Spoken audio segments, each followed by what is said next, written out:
Kami dari kelompok 6 akan menyampaikan teknis pembuatan penelitian kami yang berjudul Tingkat Kepuasan Pengguna Terhadap Aplikasi Mobile Banking dengan pembagian tugas anggota sebagai berikut. PIC 1 akan dihandle oleh saya Eka, PIC 2 oleh Alvito, PIC 3 oleh Felicita, PIC 4 Ana, PIC 5 Rehan. Dimulai dari saya, PIC 1 yang akan menyampaikan tutorial penggunaan Microsoft Form sebagai alat survei. Jadi terdapat dua cara untuk mengakses Microsoft Form. Yang pertama, buka Teams, lalu add atau install maupun search Microsoft Form, ataupun buka browser dan ketik link forms.office.com. Lalu klik New Forms dan berikan judul pada form tersebut. Di sini saya sudah siapkan 22 pertanyaan teks survei yang akan dibuat di Microsoft Form. Untuk mempersingkat waktu, saya tidak akan menampilkan keseluruhan pembuatan pertanyaan survei, namun hanya teknis-teknis pentingnya saja. Dimulai dari nomor 1, kita langsung pilih choose dan tuliskan pertanyaan surveinya.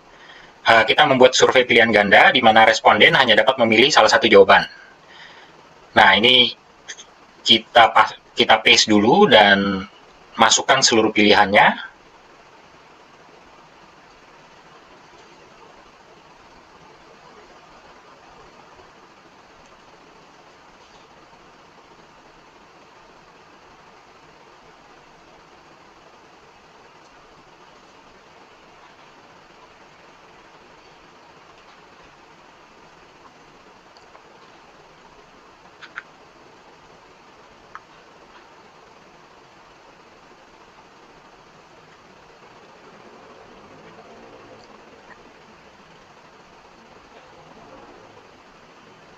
Baik, nomor 1 sudah selesai, kita langsung ke nomor 7. Di sini kita gunakan pilihan no limit karena responden dapat memilih jawaban pilihan ganda lebih dari satu. Jangan lupa pilih apakah pertanyaan ini required atau harus dijawab atau dapat dilewati.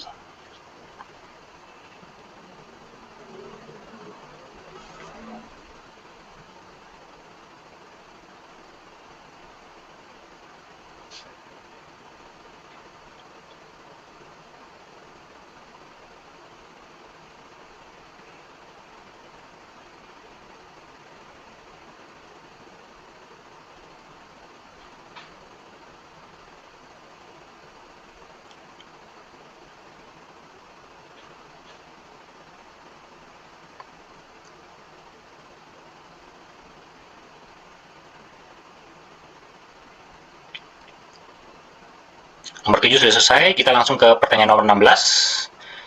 Untuk teknik selanjutnya kita praktekkan di pertanyaan nomor 16, yaitu survei dengan jawaban skala 1-5.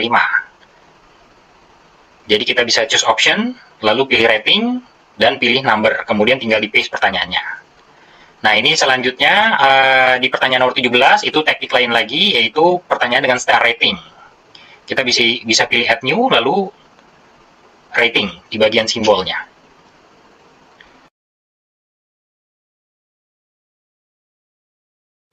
Di teknik pertanyaan selanjutnya yang terakhir adalah survei dengan jawaban teks di nomor 21 dan 22. Kita klik add new, lalu pilih teks dan paste pertanyaannya. Begitupun nomor 22, jangan lupa pilih long text atau long answer untuk jawaban dengan teks yang panjang. Total sampai tutorial ini dibuat, terdapat 27 responden yang merespon dengan tampilan seperti ini. Baik, cukup sekian dari PIC 1. Atas perhatiannya kami ucapkan terima kasih. Selamat pagi, saya kali ini akan menjelaskan sebagai PIC 2 mengenai Microsoft Excel. Nah, saya sudah melakukan ekstraksi terhadap data yang sudah kami kumpulkan melalui Microsoft Form dan hasilnya seperti ini, dan saya sudah melakukan eliminasi data yang sekiranya dapat digunakan untuk mencari front batch apa. Nah, saya juga sudah melakukan substitusi melalui data secara kata-kata, secara huruf, secara string, sudah saya ubah menggunakan lookup jadi data berbentuk angka yang nantinya dapat digunakan. Nah, untuk data-data yang akan dicari, yang pertama adalah total question, jumlah question, kemudian adalah sum of the variances atau total dari variance dari setiap pertanyaan, kemudian variances of total scores atau variansi dari total skor yang diisi dari masing-masing user. Kemudian yang terakhir baru front batch up. Nah, untuk total question kita dapat menggunakan formula untuk menghitung jumlah pertanyaan. Dan di sini dapatkan 9 sesuai dengan nilai terakhirnya yaitu 9, Q9. Kemudian untuk mencari sum of the variances, kita akan menemukan terlebih dahulu variance dari masing-masing pertanyaan. Kita dapat menggunakan Barbie.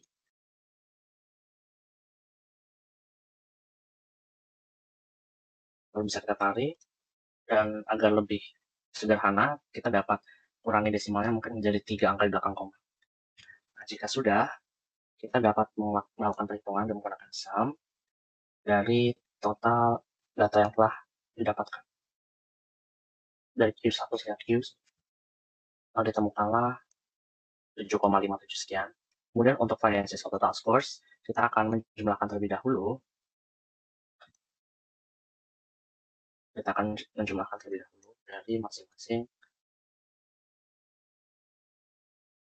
user yang telah mengisi. Kita dapat menggunakan sum.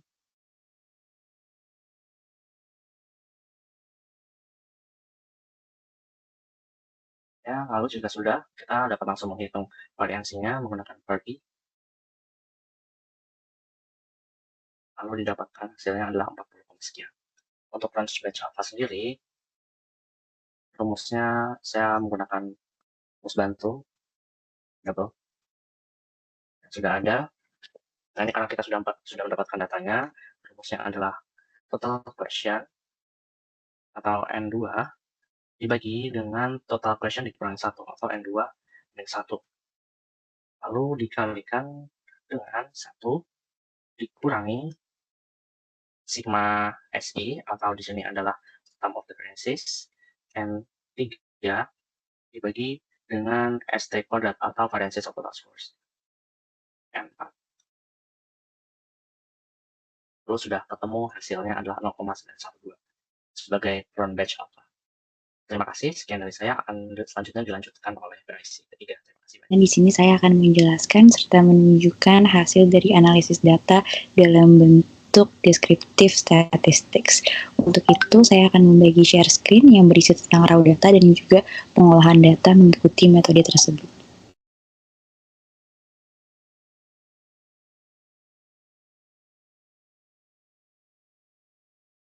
Seperti yang bisa dilihat di sini, untuk kuesioner yang telah diisi akan ditarik dalam bentuk raw data, yang mana untuk raw datanya sendiri ini sudah di-download dalam bentuk Excel dan kita bisa melihat jawaban dari responden-responden tersebut. Adapun untuk descriptive statistik menggunakan Excel, ini akan saya bagi menjadi 2 bagian, yaitu untuk mengolah data dari hasil jawaban yang berbentuk angka atau survei kepuasan yang berbentuk skala, dan juga yang berbentuk kualitatif atau yang berbentuk kalimat. Ini saya bagi menjadi 2, yaitu untuk survei skala dan survei deskriptif. Yang pertama-tama kita akan membuka dan membahas mengenai cara pengolahan data menggunakan survei skala atau responden yang menjawab dengan menggunakan angka. Kalau dilihat ada 3 pertanyaan yang menggunakan skala prioritas terdapat di dalam kuis, dan untuk hasilnya ini beberapa dari pertanyaan tersebut sudah diolah datanya, yang mana untuk datanya ini kita akan menemukan untuk minimum dari data tersebut, max, average, count, median, standard deviation, mode, sample variance, skewness, kurtosis, dan juga range dari data tersebut.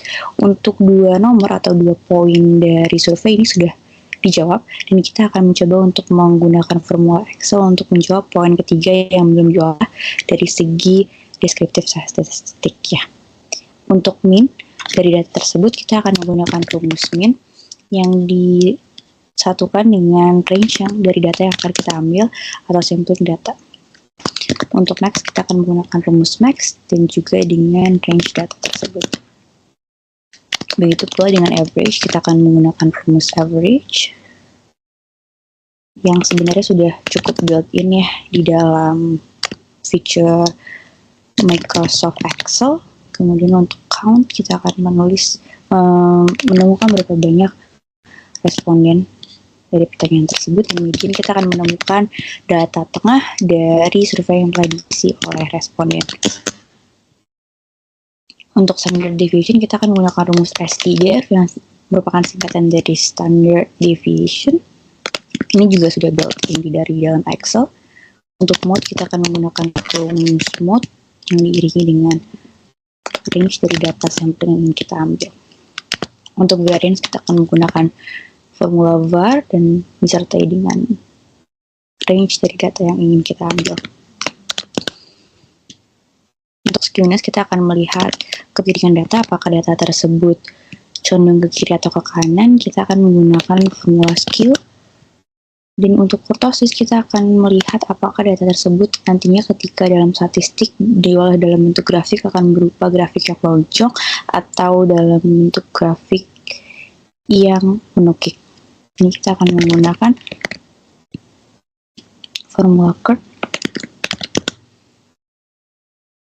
Dan untuk range ini kita akan dapat dari nilai maksimal yang dikurangi dengan nilai minimum.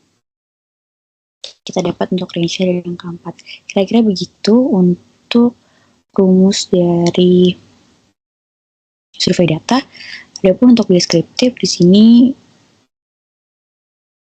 saya menggunakan rumus count yang mana kita berusaha menghitung seberapa banyak responden yang cenderung condong terhadap suatu pilihan.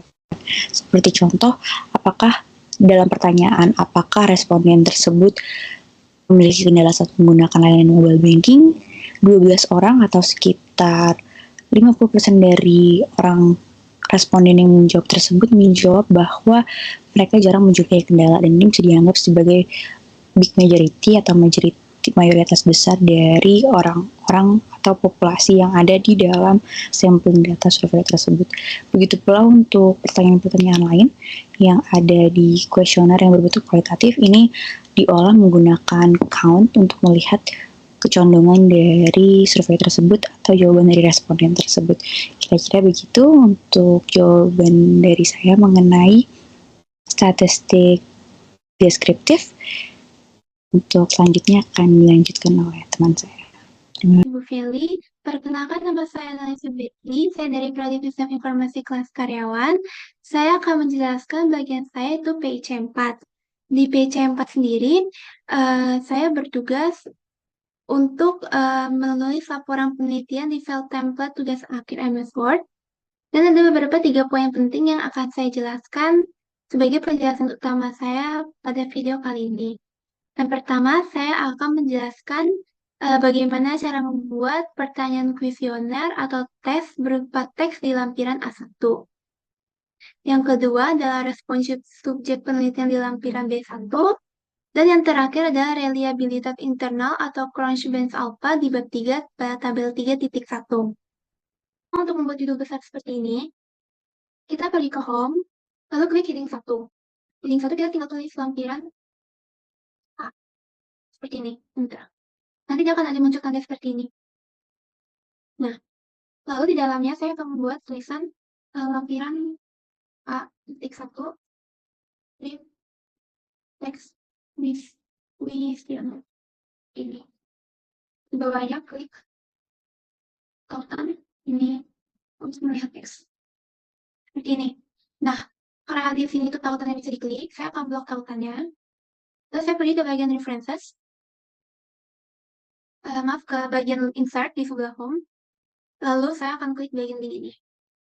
Nah, di sini Bapak Ibu bisa masukkan link apapun sesuai dengan kebutuhan Bapak Ibu. Nah, di sini saya akan masukkan link kuesionernya. Link kuesioner ini saya sendiri dapatkan dari Pak Eka selaku PIC 1 yang membuat kuesionernya. Seperti ini, lalu tinggal klik OK.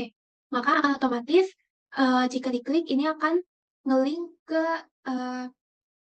lampiran teks kuesioner seperti ini. Nah, berikutnya, agar tulisan di lampiran ini, lampiran A ini yang di bagian sini, yang lampiran A1 teks kuesioner ini juga dapat diklik, saya akan blok seperti ini. Lalu saya pergi ke bagian references. Lalu saya akan insert caption. Nah, saya akan new label. Di new label ini saya akan tulis lampiran A titik. Terus klik OK. Untuk formatnya tetap numbering ini. Nah, di sini tuh A.2 karena sebelumnya saya sudah membuat ya di atas ini, kalau misalkan Bapak Ibu bisa lihat lampiran A.1. Jadi untuk seterusnya ke bawah dia tuh akan otomatis format numbernya tuh akan berubah dengan sendirinya. Lalu di samping angka ini saya akan tulis teks kuesioner atau format kata-kata apapun yang sesuai dengan kebutuhan Bapak Ibu. Lalu saya tinggal klik OK. Ini dia akan muncul otomatis seperti ini. Nah, saya tinggal hapus yang atasnya. Lalu yang bawah ini saya tinggal ubah di bagian home untuk fontnya, size, dan warnanya sesuai dengan kebutuhan. Ini.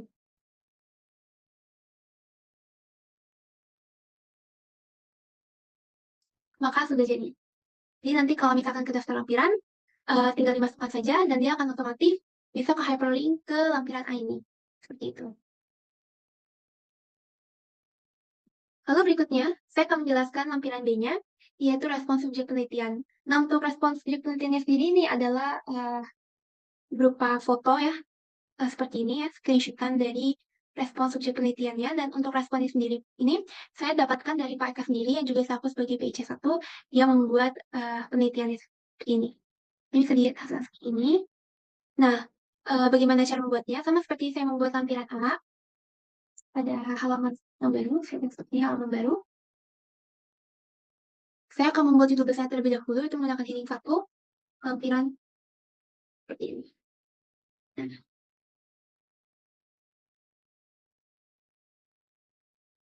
lampiran B seperti ini.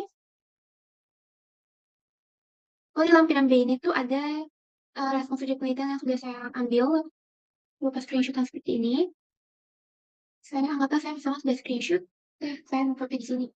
Dan untuk masukkan gambarnya sendiri, seperti biasa caranya adalah insert, lalu di bagian picture di sini, and then klik di from this device.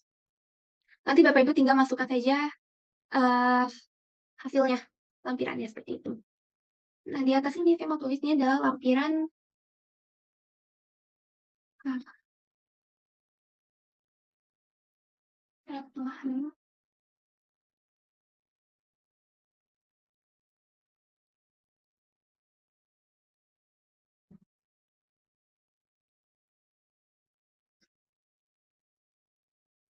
ini lampiran B1, respons subjek penelitian.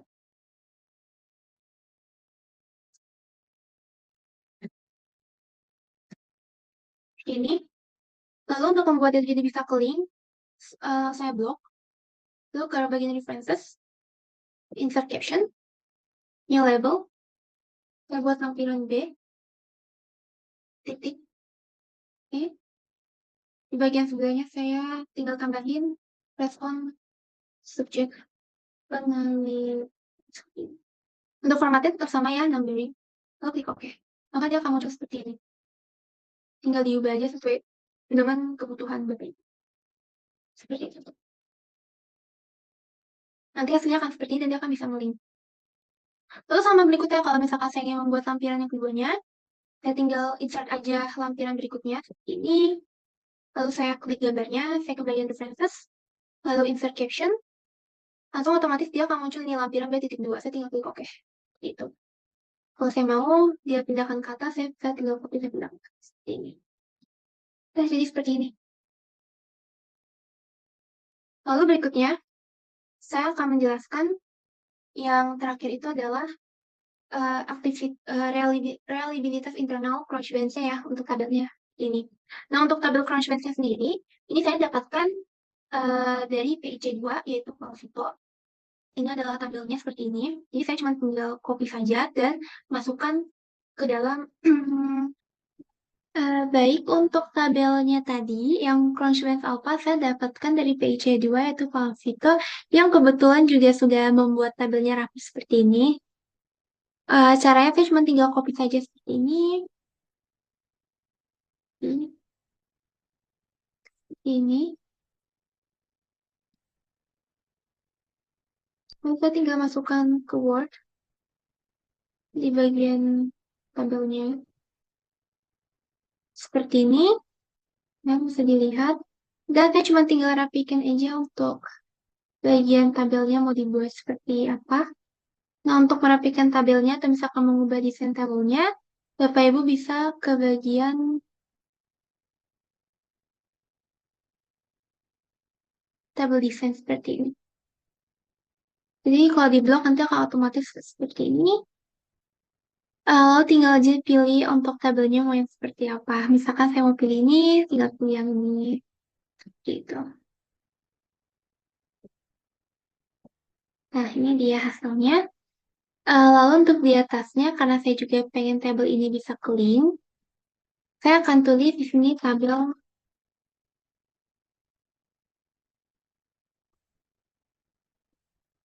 tabel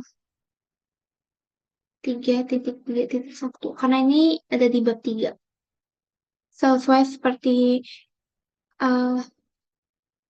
di laporannya, tabel di bab 3 ini saya tulisnya tabel 3.3.1. Lalu saya sama tinggal preferences, insert caption, new label, tabel. Oke. Sorry. Tabel 3.3. Oke. Untuk numbernya tetap ini formatnya numbering. Oke. Udah jadi seperti ini. Nggak saya hapus.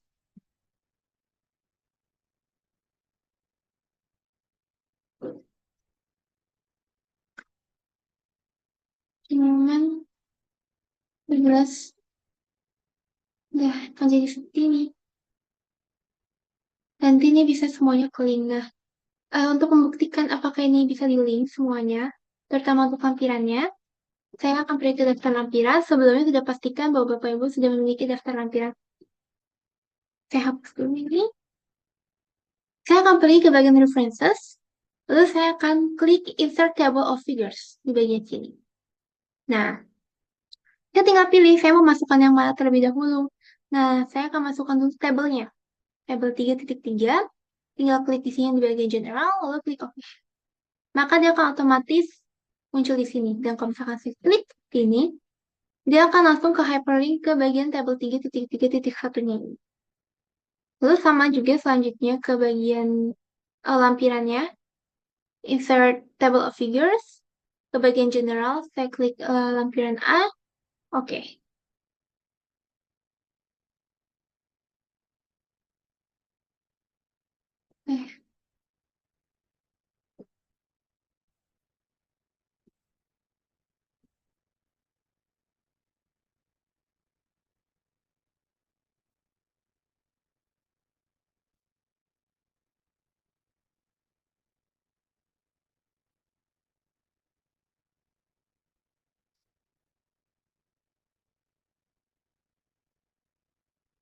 Seperti ini.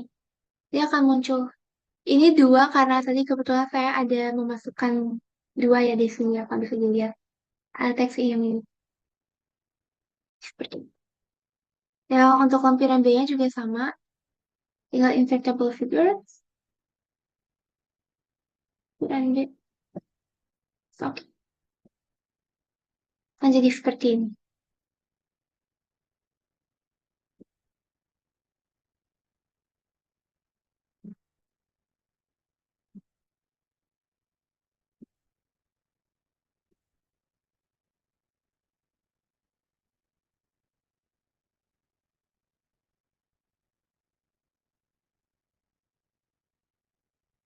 Demikian dari saya. Untuk berikutnya akan dilanjutkan oleh rekan saya, yaitu PC5 Parehan. Terima kasih Ana. Untuk bagian selanjutnya dan yang terakhir akan saya jelaskan. Sebelumnya perkenalkan nama saya Muhammad Rayhan Firmansyah. Di sini saya akan menjelaskan 3 poin yang dibuat oleh saya, yaitu yang pertama, screenshot kuesioner di bab 3 pada gambar 3.3.1. Yang kedua, hasil ringkasan deskriptif statistik yang sebelumnya sudah dibuat oleh rekan saya Felicita. Yang ketiga, aktivitas kelompok saya yang sedang membahas tugas UTS ini pada lampiran C1. Nah, pertama di sini saya akan menjelaskan bagaimana cara saya membuat lampiran gambar ini, gambar 3.3.1.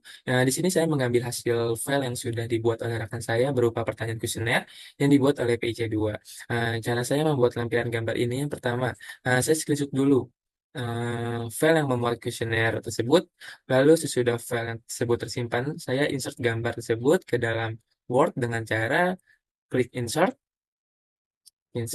lalu pilih pictures, lalu pilih insert picture from this device. Nah, karena file ini sudah saya simpan, saya pilih file tersebut, lalu muncullah gambar seperti ini. Setelah gambar ini muncul, di sini saya akan menambahkan caption seperti ini. Dengan cara pergi ke klik tombol reference, lalu insert caption, new label, lalu ketik gambar 3.3.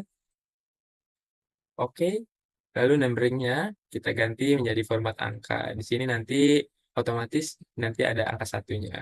Nah, nanti pertanyaan kuesionernya kita ketik sendiri. Nah, yang selanjutnya, yang kedua adalah hasil deskriptif statistik dalam bentuk tabel.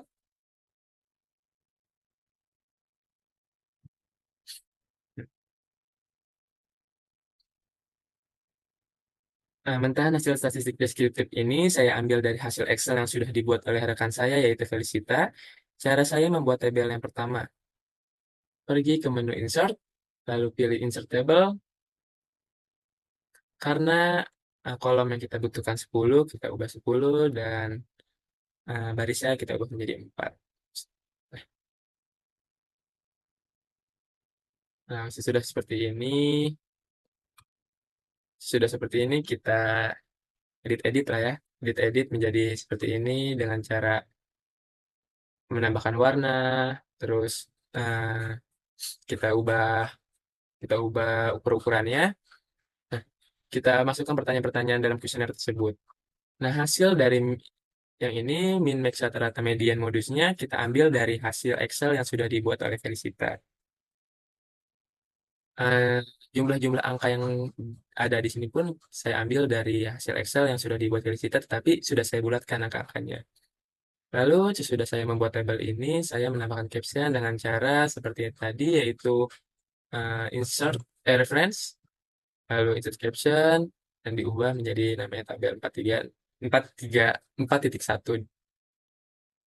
Selanjutnya, yaitu lampiran C. Nah, lampiran C ini memuat gambar aktivitas kelompok saya yang sedang membahas tugas UTS ini.